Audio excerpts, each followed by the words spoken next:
Muito alto. Oi, boa noite. Boa noite. Acho que a gente está conseguindo entrar aí. Viu? Estamos aqui. Vou esperar o doutor Daniel.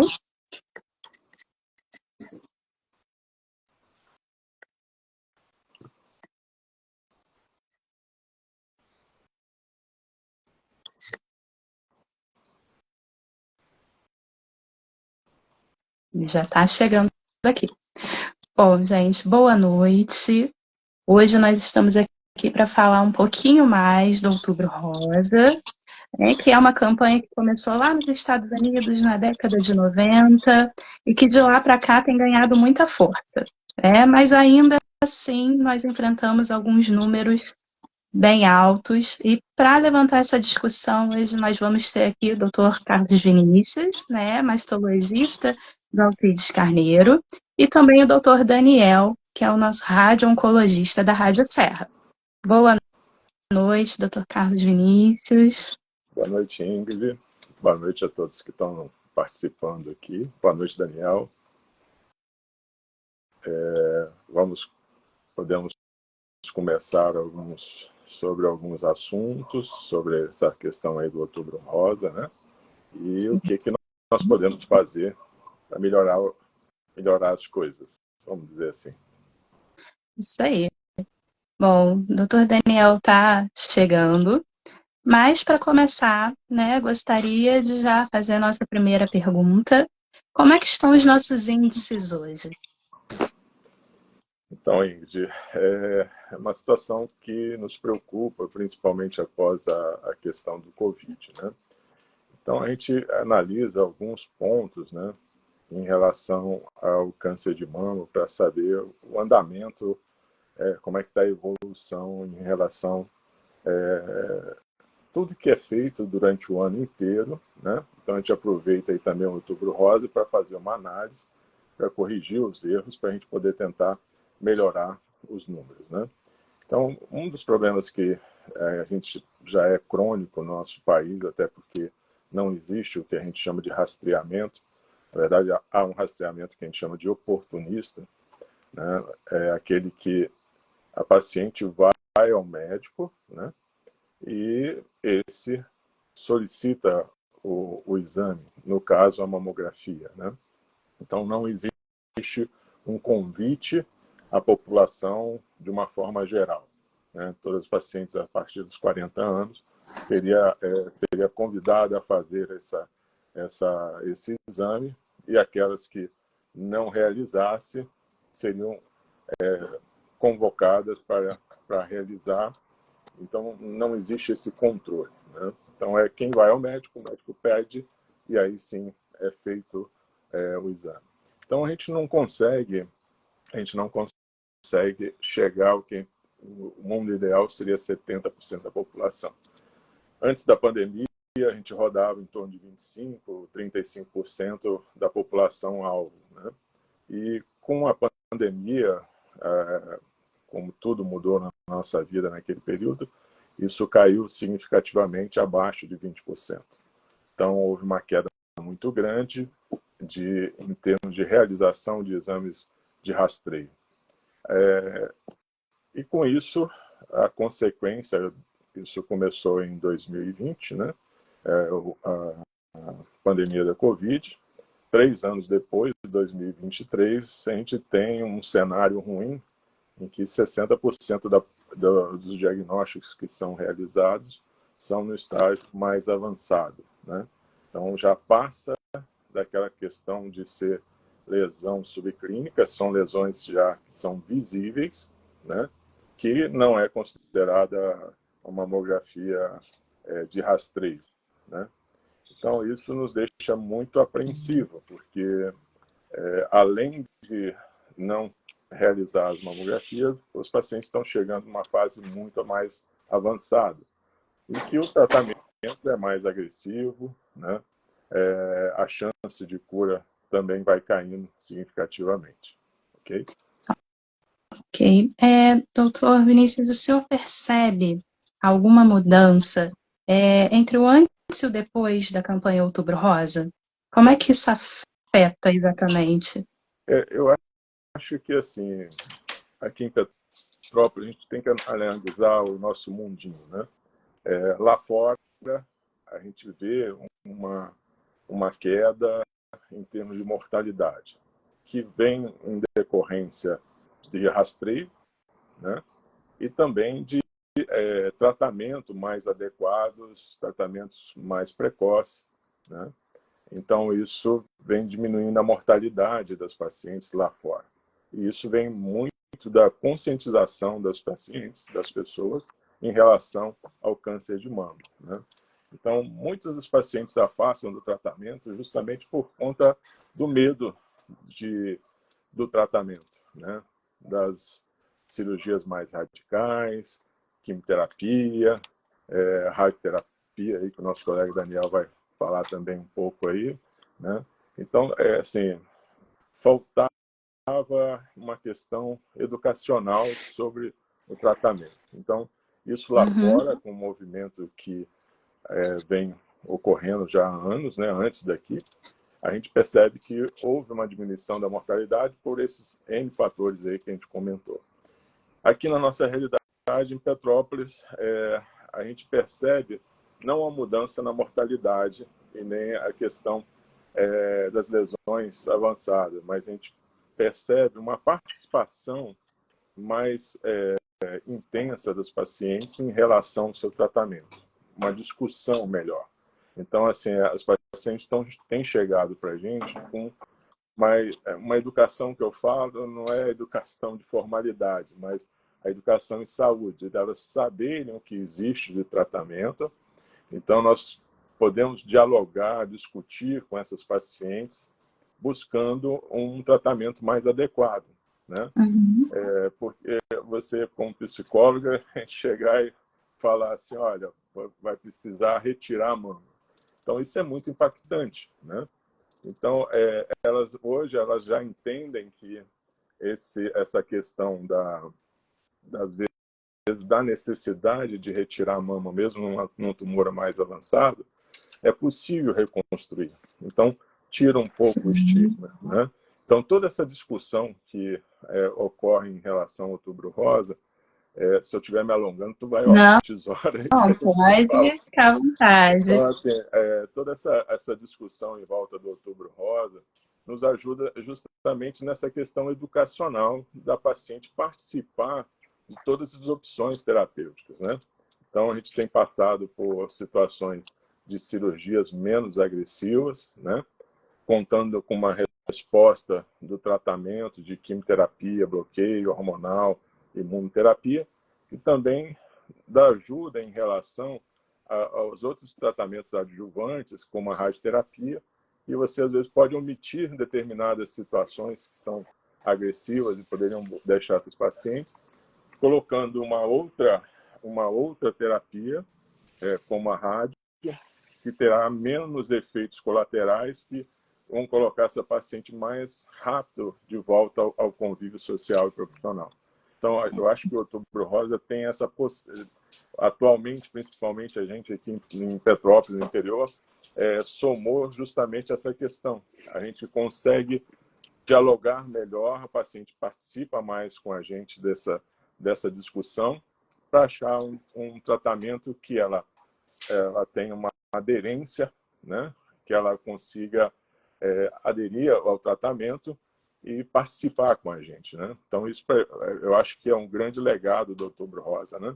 Tem uns outros problemas que a gente depois pode conversar depois, mas essa é a questão educacional que passa para o ano inteiro, né? Na minha opinião. E tudo isso que o senhor trouxe agora também está ligado diretamente ao estadiamento, né, em que chega esse diagnóstico. E isso é muito importante, falarmos aqui sobre a prevenção, né? Por que é tão importante falar sobre prevenção e quais são os cuidados que essa mulher ela tem que ter em relação ao câncer de mama? É ótimo você ter comentado essa questão, porque muitas das vezes elas acham que a prevenção é fazer mamografia. Na verdade, a mamografia é a detecção precoce. O que a Isso gente aí. chama de prevenção, né, é você ter hábitos de vida que são muito semelhantes à prevenção das doenças cardiovasculares, né, como ter atividade física, evitar obesidade, evitar cigarro, bebida alcoólica, uma alimentação balanceada, né, tomar alguns cuidados, principalmente naquele período da perimenopausa, de não aumentar o peso excessivamente, né, e além disso, cuidar da cabeça, né? Então Com você certeza. tem que viver bem, né? Não é que todas as gordinhas, os gordinhos estarão condenados ao diabético, não é isso que a gente está falando.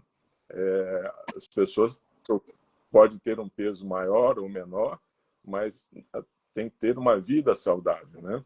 Então tem que aliar essas coisas, né? O que você come, o que você bebe, como você vive, né? Você tem que ter um equilíbrio em relação a isso tudo. Então, isso é a principal coisa em relação ao Outubro Rosa, é reforçar justamente isso, relembrar, principalmente daqui a uns 2 meses, está chegando o Natal aí, a gente começa a ter as confraternizações, É e o momento de chutar o acabamos de balde. vez em quando abusando. Aí depois, 2 meses depois, vem o Carnaval. 2 meses depois vem a Páscoa. Daqui a pouco... E assim vai, e a gente tem um consumo exagerado, né? Então, se a gente conseguir equilibrar isso tudo durante o ano inteiro, vai ser excelente, né? Então, acho que a prevenção justamente começa nessa situação. Você ter esses hábitos alimentares, né? Atividade física, é o que todo mundo sabe. A gente muito conversa com os pacientes, todo mundo sabe. O Sim. problema é executar, né? Então, É. é a mesma coisa que a paciente que tem uma síndrome metabólica e ela não sente nada, mas os exames já estão mostrando ali algumas alterações, é a chance dela evitar uma diabetes ou algum problema, né? Isso não serve só para os pacientes para prevenir o câncer, né? Então, aquelas também que já passaram por esse problema devem também tentar manter dessa maneira, né? E isso, assim, reduz em 17% a chance de você ter um câncer de mama. E quando você tem esses hábitos, depois que você tem um diagnóstico, você está em tratamento, em que a ansiedade vai lá em cima, Com então tem certeza. toda uma questão emocional envolvida, que muitos dos problemas emocionais a gente resolve, né, no docinho, no chocolate, e às vezes não quer mais fazer determinadas atividades ou não procura, né? Então, as pacientes que depois passaram pelo câncer também é importante, né? A gente percebe as pacientes que vão melhor quando elas, mesmo que antes não tinham hábitos bons, né? Uhum. Passam a adquirir esses hábitos alimentares, de atividade, cuidando da cabeça. E a gente vê nitidamente, né, as pacientes, quem vai melhor, quem vai pior em relação a isso, né? Você tocou num ponto muito importante, né? Nesse ponto, quem vai melhor, quem vai pior, durante o tratamento, porque eu costumo dizer que o tratamento ele começa aqui, né? Ele não começa lá na radioterapia, não começa na químio, ele começa a partir do momento em que se recebe o diagnóstico e começa a se trabalhar com essa notícia, né? Começa da forma como esse paciente aceita esse diagnóstico, como ele recebe e os primeiros passos, né? E isso é muito importante. Quando a gente fala de prevenção e saber que 17%, isso é um número muito alto, né? E que a gente pode fazer através de atividade física, alimentação, mudanças de hábitos, né? Que hoje é muito difícil, porque todo mundo está correndo de um lado para o outro, então acaba, né, naquela alimentação que é mais prática, a fritura, o hambúrguer, e a gente vai deixando de lado a saúde. A questão de você, em relação ao diagnóstico, né, quando a paciente recebe o diagnóstico, o enfrentamento da doença, né? Cada um tem o seu momento Uhum. de mudar, né?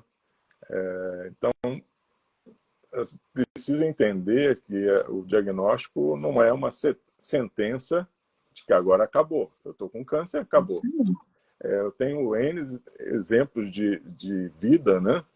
De pacientes que mudaram muito a sua forma de encarar algumas separando, né, por conta de uma relação tóxica, né? Outras buscando novos aprendizados, buscando fazer aquilo que eles gostariam de fazer, um estudo, sabe? Mudar a sua vida, né? Eu acho que quando você recebe esse diagnóstico, você tem a opção de mudar, né? Você tem a opção de tentar uma segunda chance, vamos dizer assim. Olha, Com eu certeza. tenho que rever como foi até aqui, né, toda a minha vida, e o que eu vou fazer daqui para frente, né? Eu costumo falar que morrer não é nenhuma novidade, que todos nós vamos, né?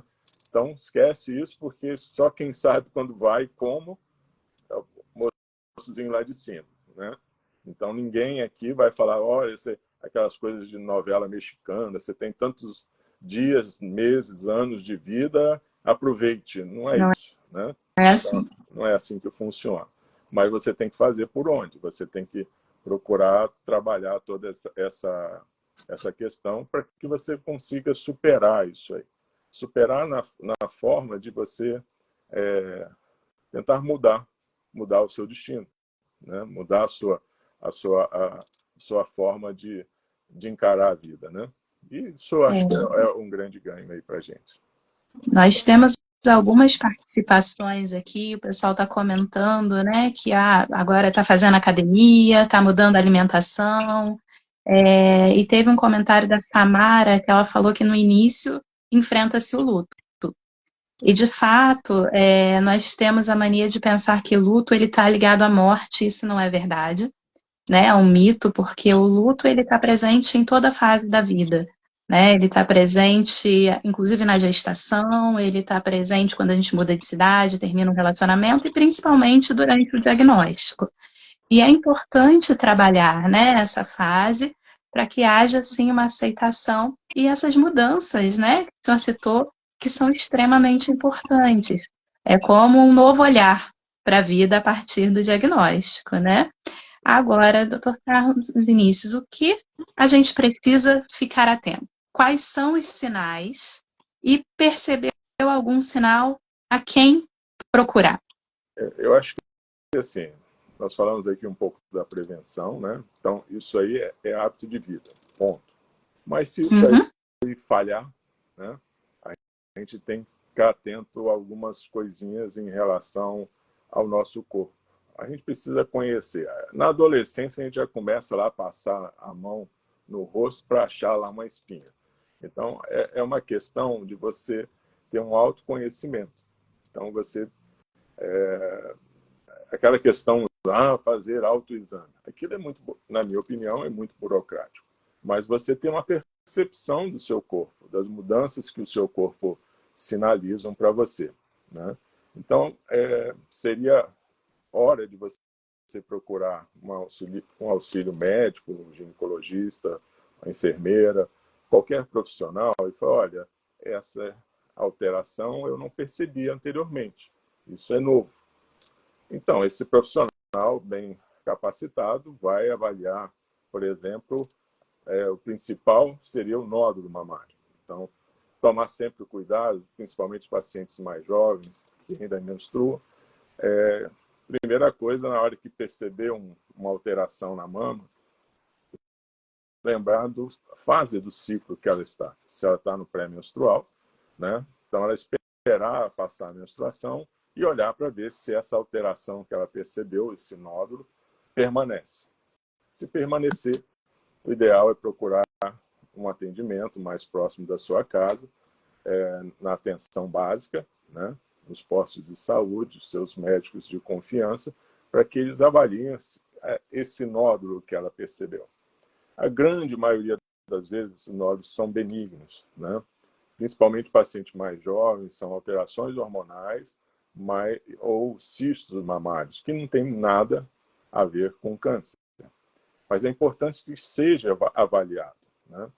A segunda, vamos dizer assim, sintomas mais comuns são as retrações ou abaulamentos da mama. Então, por isso que é importante você olhar, você ver, você sentir. É muito comum os pacientes chegarem para você e falar assim, eu não boto nem a mão, né? Isso é ruim, né? Sim, Tem que tirar esse medo, tomar só esses cuidados. Então, isso é um autoconhecimento. A mesma coisa, vamos supor, no abdômen, se o abdômen começa a crescer muito, ou se você está tomando muita cerveja, comendo demais, né? Ou tem alguma coisa errada ali, né? Então, sim. uma das situações é o autoconhecimento, é o nódulo, abaulamento ou retrações. Principalmente da pele, retrações do mamilo. Mas, muitas das vezes, isso são alterações normais. Às vezes, na lactação, né? Formação de cistos,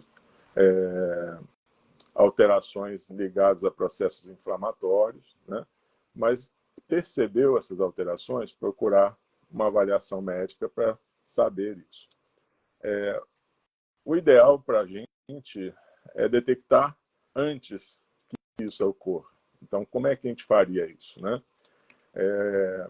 A Sociedade Brasileira de Mastologia preconiza realizar a mamografia anualmente a partir dos 40 anos. Então, quando Sim. houve aquela falha da prevenção, mesmo que você não perceba nada, não sinta nada, passou dos 40 anos, fala assim, olha, esse ano estou fazendo 40 anos, vou me dar de presente uma mamografia. E aí passar a fazer essa mamografia anualmente. Mas a gente pode pensar assim, mas que presentinho danado que o doutor está mandando eu arrumar, né? Porque aquilo vai apertar minha mama, vai esmagar. Mas procure fazer, né? O que acontece muito agora nesse período de outubro, novembro, é que as pessoas lembram e eu fiz a minha mamografia antes da pandemia e não fiz mais, né?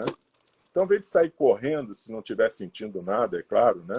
Eu estou falando da paciente que não está percebendo nenhuma alteração, Sim.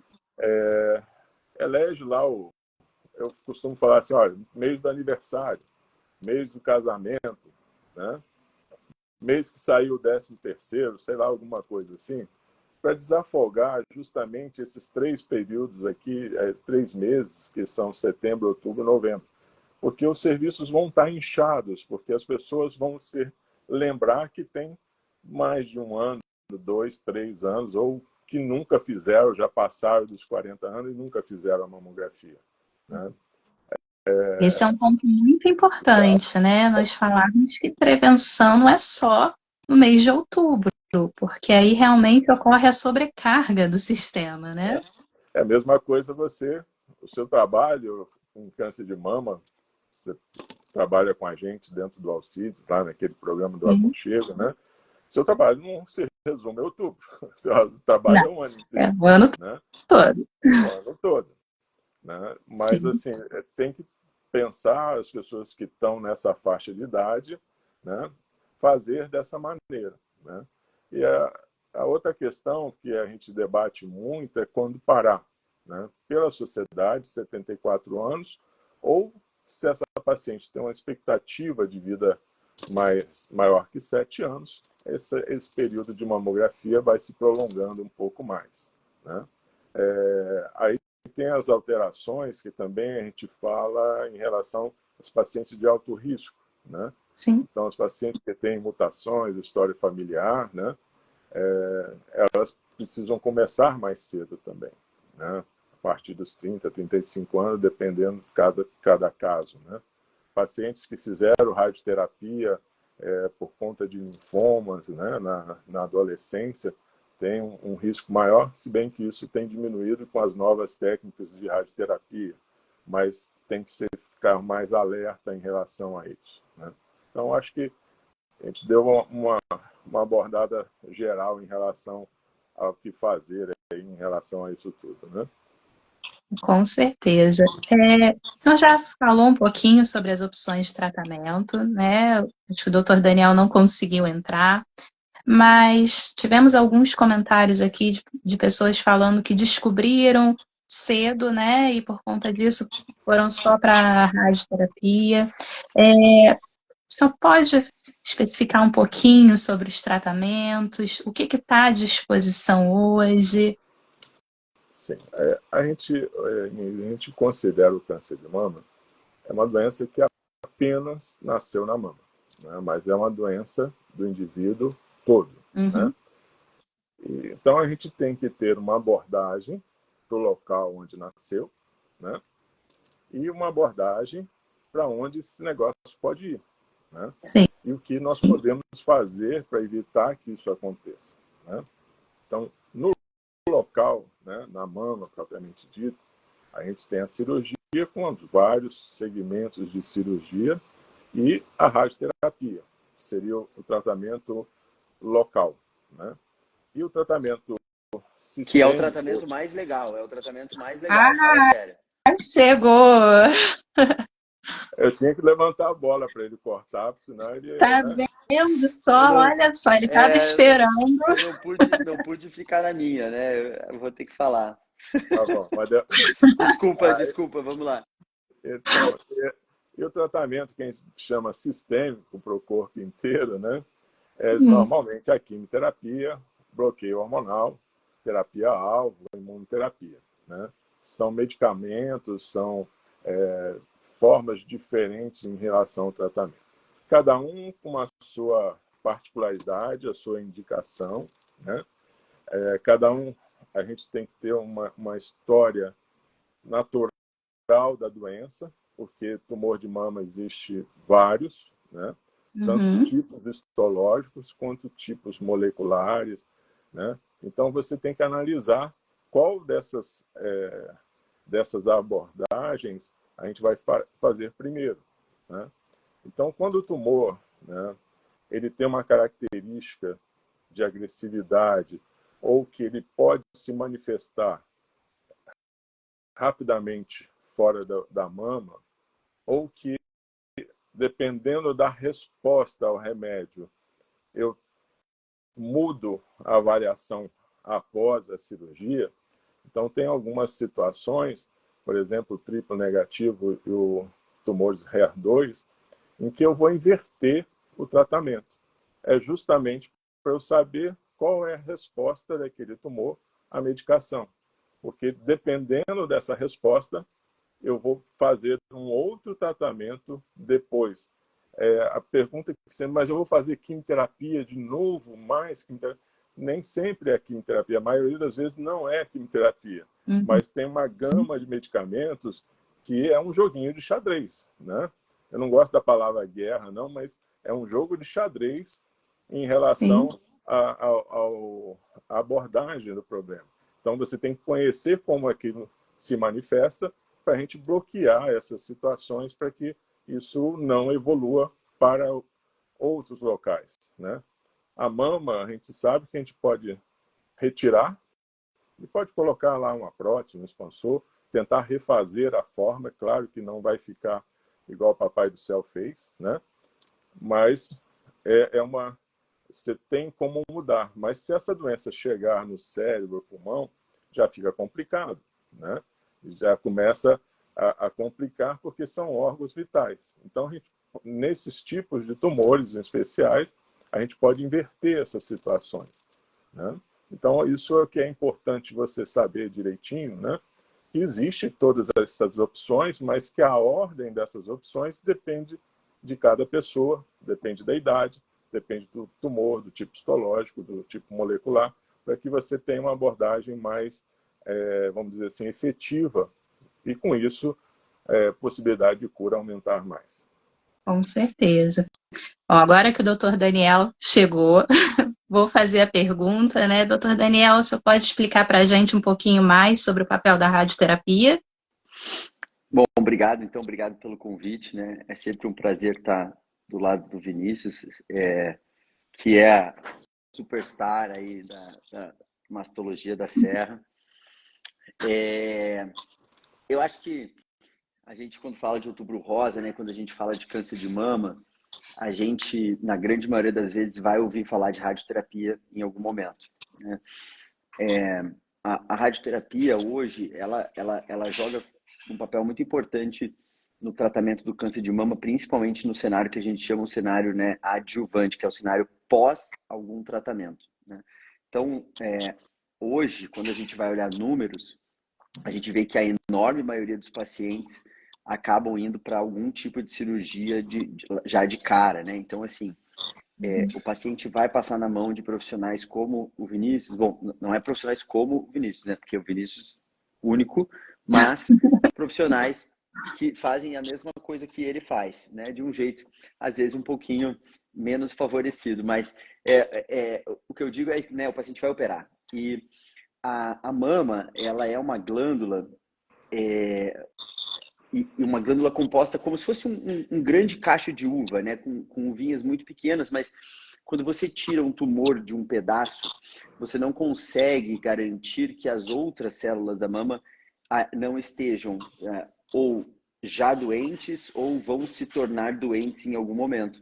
E a radioterapia, ela vem para garantir que o tratamento dessa mama ele seja feito por completo, só que sem tirar a mama inteira, né? Então, ele é um tratamento que visa diminuir a chance do câncer voltar naquela mama, além de manter a mama.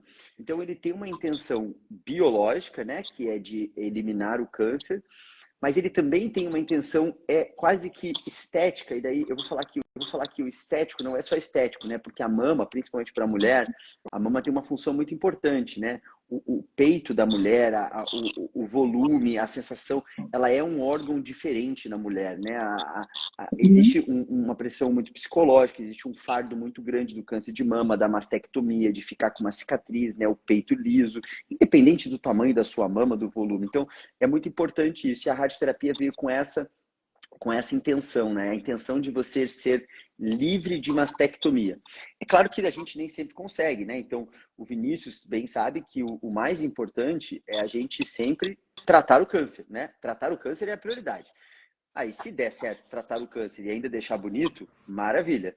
Mas a prioridade é primeiro tratar o câncer. Então, a radioterapia vem nesse cenário, né? No cenário de conseguir garantir que a doença não volte naquela mama, né? Porque é o local mais comum de recorrência do câncer de mama. Então, é na mesma mama. Então, a ideia da radioterapia é essa. Isso aí. Bom, agora eu vou fazer uma pergunta aqui para os dois. O tema da nossa campanha esse ano é o Outubro Rosa, colorindo vidas com amor e solidariedade. Esse tema, ele veio muito pensado justamente nas mulheres que enfrentam esse tratamento. Porque a gente percebe uma certa diferença, né? Que quando um homem está em tratamento, sempre tem alguém do lado. Quando a mulher está em tratamento, essa realidade muda, não é a mesma. Da opinião médica, né? Do ponto de vista clínico, existe uma diferença? Vocês percebem alguma diferença nessa rede de apoio durante o tratamento? Manda bala, Vinícius. Você, Daniel, que é o mais velho, pode começar com você pela ordem da idade. Olha, eu vou falar para você o seguinte, é engraçado isso, mas o que você coloca quando você para e pensa, realmente pode até ser notável, né? Eu diria para você que não é uma coisa que eu percebo ativamente, do tipo assim, nossa, realmente, né? As mulheres, ela tem menos apoio do que os homens nesse cenário. Mas eu já me deparei com algumas situações onde você assusta, né? A gente vivia mais, né? Então, eu até estava lendo um livro esses tempos que falava sobre isso, né? Nós estamos na melhor época da humanidade, né? A humanidade só evolui, os números mostram isso, sobrevida, doença, tratamento, etc. Tudo. E a gente vive numa sociedade que traz uma bagagem muito grande de racismo, de machismo, de preconceito, de abuso, etc, né? Tudo que a gente já sabe que a gente conversa. Então, eu já me deparei com situações no consultório do tipo assim, doutor, eu fui com a minha esposa no médico, ele falou que tinha que tirar a mama toda e a minha esposa, eu não vou ser casado com uma mulher que não tem mama. né? Ou então, a mulher vem já mastectomizada ou com uma segmentectomia, uma cirurgia conservadora, mas tem uma cicatriz. E, você é casado? Não, na verdade, o meu marido me abandonou depois que eu tive um câncer de mama. Ou qualquer outro, né? A gente está falando de câncer de mama, mas ou então de qualquer outro câncer aqui.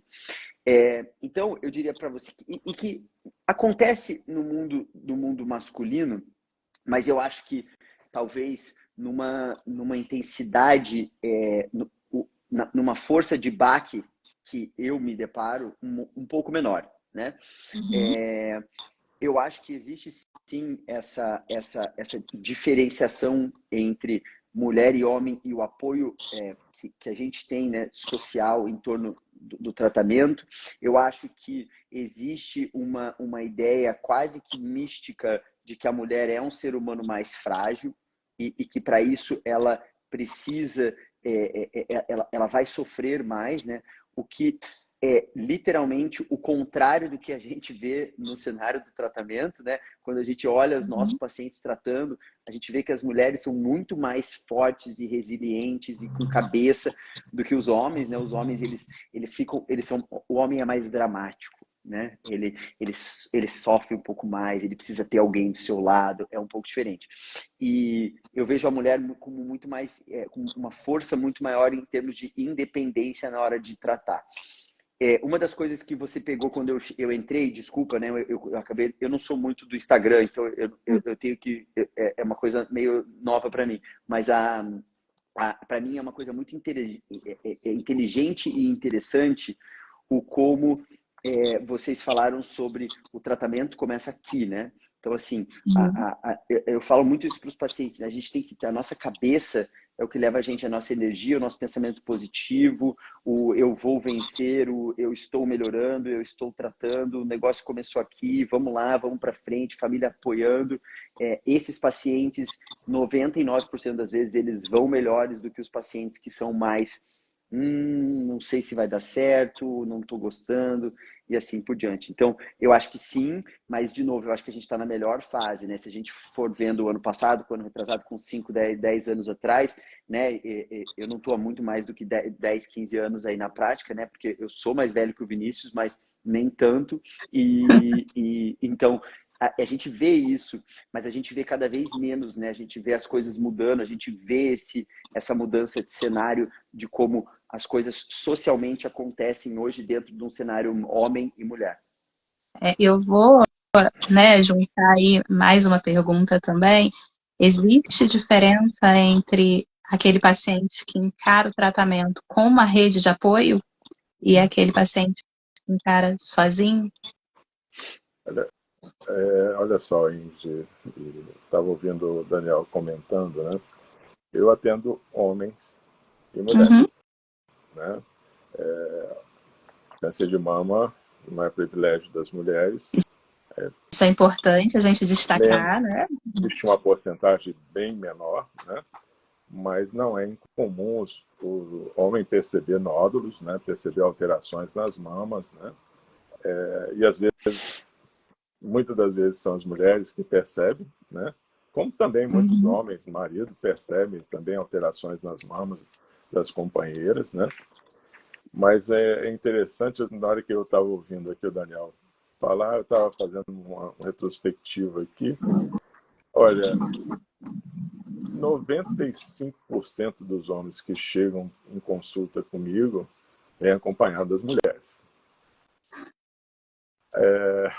Eu não observo tanto assim com as mulheres quando vêm à consulta, né? Às vezes vem com amiga, às vezes vem com um filho. Eu sei também que tem muitas das vezes a questão do provedor, né? Às vezes ele não vai, não é porque ele não quer participar, mas não vai porque não tem como participar, porque ele é o provedor, então ele acaba ficando, porque é mais ou menos a mulher grávida e o pai, né? Ele sempre fica ali voando pelo lado, mas com um intuito de proteção. Mas isso é significativo para a gestante e dá certo, né? Ela sempre, agora com essa questão das mulheres poderem ter filhos, né, com o marido assistindo, é interessante observar os olhares dela, da segurança dela no parceiro, que é o pai da criança, né? Mas não é muito comum a gente ver os maridos nas consultas, né? Por N motivos. Não estou querendo botar a culpa neles, né? Mas cada um sabe aonde que aperta o sapato, né? Mas a culpa sempre é nossa, Vinícius. Eu sei. Olha, a intenção não foi essa. Mas é importante, né? Mas é importante a questão que você colocou da rede de apoio, né? Sim. Então, assim, eu sempre quando converso sobre esse assunto, né? Quando a gente vai falar sobre a população leiga, essa coisa toda, se eu cheguei a algum local, numa igreja, numa academia, qualquer lugar para falar sobre o assunto, pode ser que ela não entenda nada, mas se ela sair dali e falar assim, olha, eu posso dar o braço a alguém, e isso também a gente vê na prática, né? Aí, às vezes é a vizinha que vai junto, né? Às vezes porque o marido ou o filho estão trabalhando, né? Uhum. A gente tem que não é questão de ausência, não, porque eu já vi muito pai, marido, filho chorando de desespero porque é complicado, né? Você enxergar o problema do outro à frente, né? Quando você está em você sente aquilo. Mas quando você está olhando alguém, você não tem como medir quanto aquela agressividade toda, né, cirúrgica, em terapia, aquilo está afetando essa pessoa. Né? Porque o familiar também sente, né? Quem está ao lado, quem está próximo, também esse sente. envolvimento, né? Tem todo esse envolvimento. Mas a rede de apoio é extremamente importante, porque nessa linha de cuidados, com certeza, de vez em quando, a gente vai fraquejar. Por mais forte que a gente seja, por mais cada um com a sua religião, as suas crenças, fé, N coisas lá que ele pode ter, mas de vez em quando a gente vai mandar o joelho no chão, né? E vai abaixar a cabeça e chorar. Mas é um choro para a gente se tornar mais forte, né? É igual no nascimento. No nascimento a gente chora porque a gente quer vida, né? Então a gente, na hora que nem quando nasce não chora, a gente fica preocupado, né? E adulto, quando não chora, quando passa pelos enfrentamentos, talvez não esteja entendendo toda a situação. Isso é ruim. Então, o choro nessa situação é justamente a capacidade de entender o que está passando, mas também para aumentar a capacidade respiratória, respirar fundo, levantar e ir em frente, né? Então, para isso, às vezes, para a gente levantar, tem que ter um apoio. Você tem que usar alguém para que essa pessoa consiga superar tudo isso, né? Todas as incertezas, será que vai dar certo, será que não vai dar certo, como é que é? Porque são coisas desconhecidas, né? Sim. Por mais que as vitoriosas tentem traduzir, né, o que elas passaram em relação ao tratamento, à quimioterapia, à cirurgia, à radioterapia, né, todo o enfrentamento em relação a isso, que são histórias bonitas, né? Eu acho que Daniel, a gente aprende todo dia com uma história, né? Eu tenho histórias, se eu parar para escrever um livro, olha, vai ser assim um livro de aprendizado de vida, né? Não que eu tenha passado, mas que eu presenciei, né? E isso faz a gente fortalecer, não só e algumas pessoas que estão ao lado nessa rede de apoio também se sentem mais fortalecidos de perceber como é possível superar isso tudo, né? Com certeza. E quando a gente fala, né, que a gente traz essa importância da campanha desse ano, é justamente trazendo o fato de que a rede de apoio, às vezes, não é o cônjuge, mas é um amigo, é a mãe, é o pai. É importante ter essa presença, né? Ter a rede de apoio ao lado, porque eu estou lendo aqui alguns comentários falando, é impossível ser forte o tempo todo.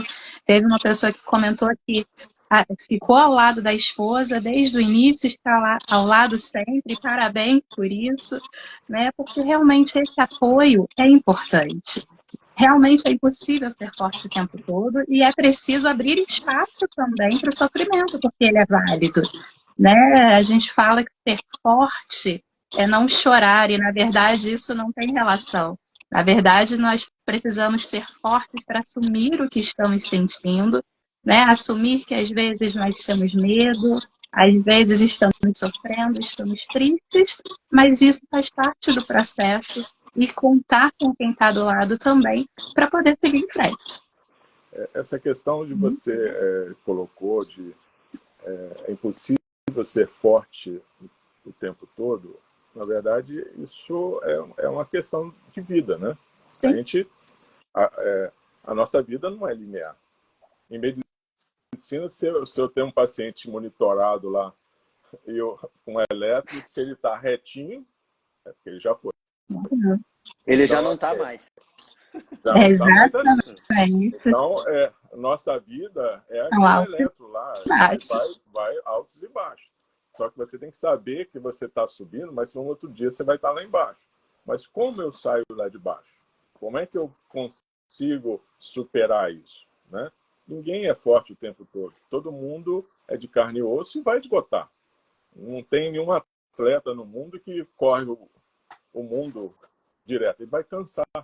Então, toda hora, todo dia, né, na sua vida, você tem que ter um momento de pausa. Né? Isso não é sinal de fraqueza. Né? É sinal, no meu entender, é um sinal de você recarregar a sua bateria e reanalisar os seus destinos. Né? Você ter a possibilidade de fraquejar, botar o joelho no chão, como eu falei há pouco, né? Para você falar, olha, eu tenho que mudar alguma coisa. Os tratamentos, né? A gente sempre, nem sempre, graças a Deus, mas a gente pode se deparar com uma recidiva. Né? Eu acho que a recidiva é pior do que o diagnóstico, porque parece que tudo que foi feito anteriormente não serviu para nada. Né? Eu não me curei, mas não eu não encaro dessa maneira. Não é a cura. A cura é quando você consegue superar isso, e muitas das vezes é igual a AIDS. A AIDS tem cura? Não. Mas você vive bem. Você tem qualidade de vida. Então, e hoje, com a gama aí de opções de tratamento, né? O Daniel aí com a sua radioterapia pode fazer cirurgias radioguiadas, ele pode irradiar lesões pequenininhas sem causar danos em órgãos vitais, né? Ou ter tratamentos que, se falhar um, você tem outro, né? E assim vai pela vida.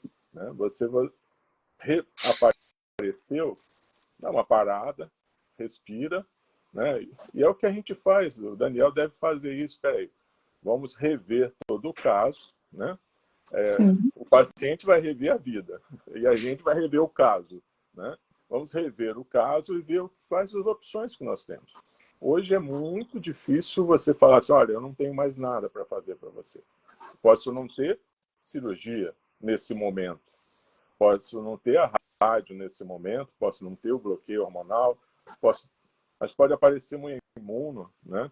Pode aparecer alguma medicação nova, né, que pode ser abordada para dar uma qualidade aí de vida. Né?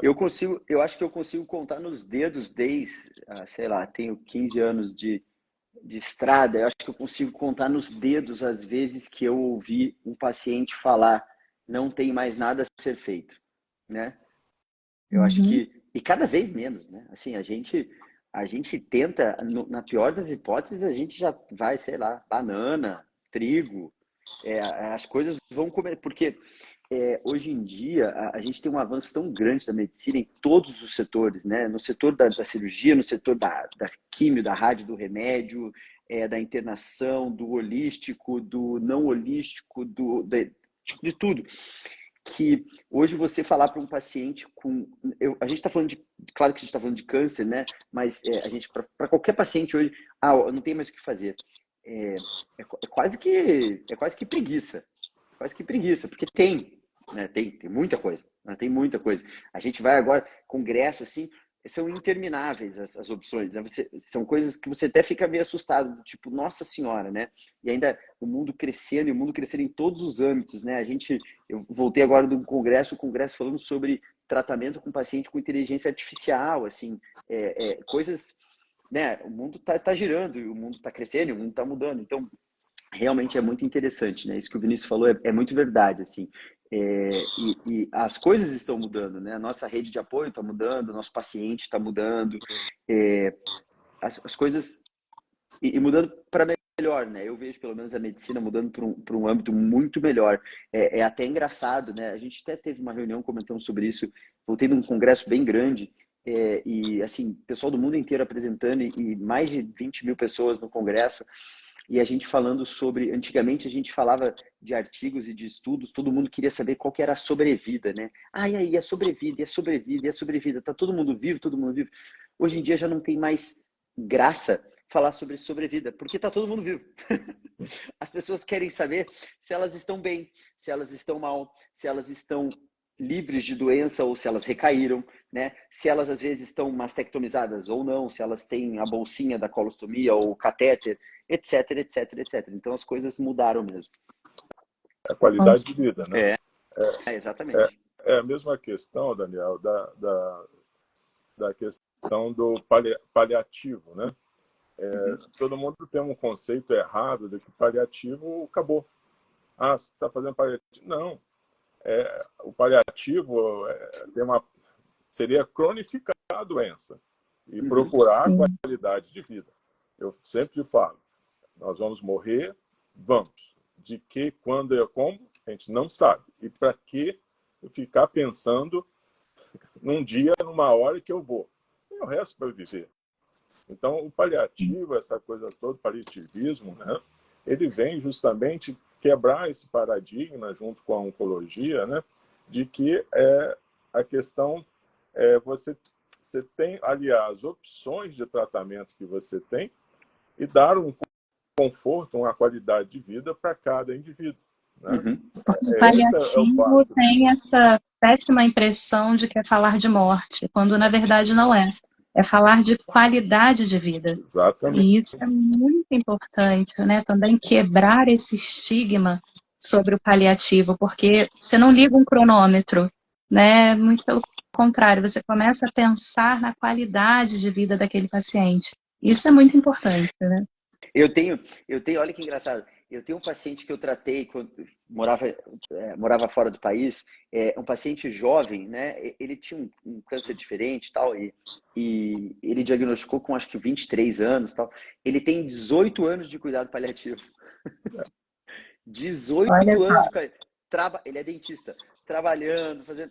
Então, assim, é quase que você fala, não, mas espera aí, quem mandou ele para o cuidado paliativo errou. Né? E não, ele ainda está lá indo no médico a cada 2, 3 meses, ele trata, ele muda a quimioterapia, ele faz as coisas. É claro que talvez ele seja um pouco da exceção do que o cuidado paliativo vê, mas eu também tenho exemplos, e a gente tem, eu e o Vinícius, se sentar, a gente começar a falar disso, vai mais 45, com certeza. uma hora de tempo. A gente tempo. vai entrar noite adentro, né? A gente tem... Eu tratei, quando eu estava na residência, eu tratei um paciente que ele veio na consulta de retorno comigo, Vinícius, para eu falar para... Na verdade, desculpa, era uma senhora, câncer de mama mesmo, metastática, começou a fazer imunoterapia, voltou para mim com um PET, fui falar para ela que o exame dela estava limpo, quer dizer, o tratamento dela estava funcionando, ela estava super bem. E ótimo, conversamos, ela ficou super feliz, a família fez uma festa, todo mundo chorou, se abraçou, tal, pô, legal. Saiu, foi atropelada na Praça da Cruz Vermelha. Exatamente. E aí a lição que eu tiro disso é quando o Papai do Céu quer que você vá, entendeu? E todo mundo vai. E não tem o que fazer, né? E não tem o que fazer. Então, assim, são extremos dos extremos, mas acontece, né? A gente vê de tudo, a gente vê histórias. Eu gostaria muito de participar desse livro, tá, Vinícius? Tá certo, vamos nós. É, É, eu acho que assim, né, isso vale uma outra discussão, porque cuidados paliativos realmente é um tema muito interessante, né, para quem acha assustador, mas não é. Na verdade, é um tema muito bonito e que deve ser discutido, né? A gente precisa acabar com esse tabu em cima do cuidados paliativos. Mas hoje a gente não tem muito tempo, né? Então eu vou pedir as considerações finais, né? Já agradecendo o Dr. Carlos Vinícius pela participação, Dr. Daniel. Então, Dr. Carlos Vinícius. Mais novos primeiro, então deixa eu, como já deu a chance para ele. Bom, eu que agradeço aqui o bate-papo, acho que assim, é importante, faz parte do Outubro Rosa, justamente essa discussão ampla, né, para a gente tentar passar algumas informações, né, de experiências de vida, né, mas lembrar que assim o ano todo tem que ser rosa, né?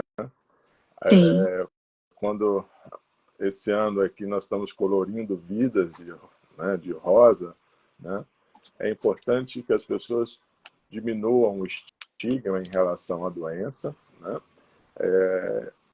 E que entendam os processos em relação a isso tudo, porque não é um processo diferente de qualquer vida de ser humano, né? Aquelas que estão aqui hoje ouvindo nosso bate-papo, né? Podem ter identificado algumas situações, né?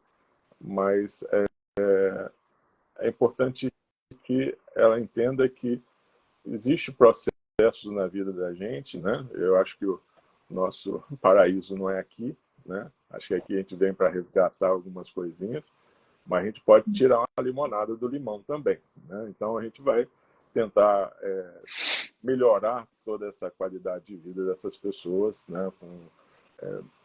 Abordando de uma forma diferente. Essa acho que é a grande função, né, de uma equipe multidisciplinar tratando o câncer de mama, né? Você, na abordagem psicológica em relação sim, ao enfrentamento disso tudo e tentar passar para elas entenderem, né? Não é dizer o que é para ser feito, né? Mas elas entenderem justamente que isso é uma fase de vida, né? Não é o primeiro problema e nem vai ser o último. E a gente vai ter que sempre parar, meditar, podemos perguntar lá para cima por que eu estou passando por isso, se eu sempre fui boazinha ou não, não há mas motivo. talvez esse enfrentamento seja a oportunidade de mudar o seu estilo de vida, né? E mudar, às vezes, não só dela, né? Que é, vamos dizer assim, a cabeça de uma família, mas mudar de todos os outros como uma oportunidade de crescimento familiar de todo mundo, de como encarar a vida, né? Sem medo, sem falsas fantasias, né? Porque no tratamento de câncer também aparecem muitas coisas assim, olha, aquilo pode ser ótimo, né? Que não tem Uhum. embasamento científico nenhum. Então, consegue mudar tudo isso. Então, acho que essa experiência das vitoriosas passando cada uma a sua historinha, né? E a gente discutindo isso tudo, é a oportunidade da gente mudar um pouquinho a forma da gente viver. Tá bem? Muito obrigado aí, Ingrid. Obrigado, Nós Daniel. Vai lá, agradecemos. Daniel. Dr. Daniel, olha, eu, depois dessa fala, eu não tenho muito para falar, né? Eu tenho que aprender com os mais novos mesmo.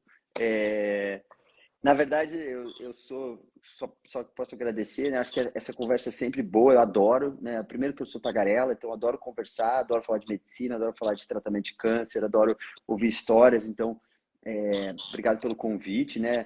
A oportunidade de estar sempre com o Vinícius é sempre boa e a gente, né, continua, de novo, não é só outubro, né? Outubro é só a luz acesa, mas a ideia tem que continuar para o ano todo. E contem sempre com a gente, né? Contem comigo, contem com a minha equipe, contem com a nossa Rádio Serra, contem com o que vocês precisarem. E obrigado pela oportunidade.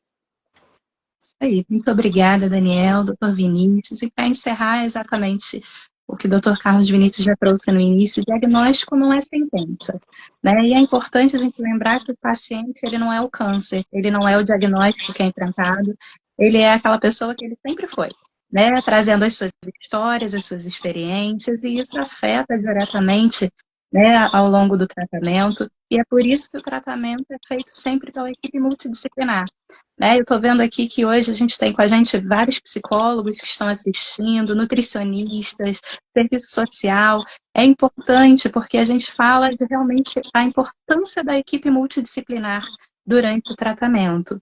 Então, eu agradeço, né, a participação de todos e vamos lembrar que a prevenção ela é mais barata, mais eficaz e menos indolor. Então, vale a pena a gente chegar antes, não é? Bom, um grande abraço para todo mundo que está com a gente. Boa noite e até a próxima. Boa noite. Boa noite. Tchau, tchau. Tá.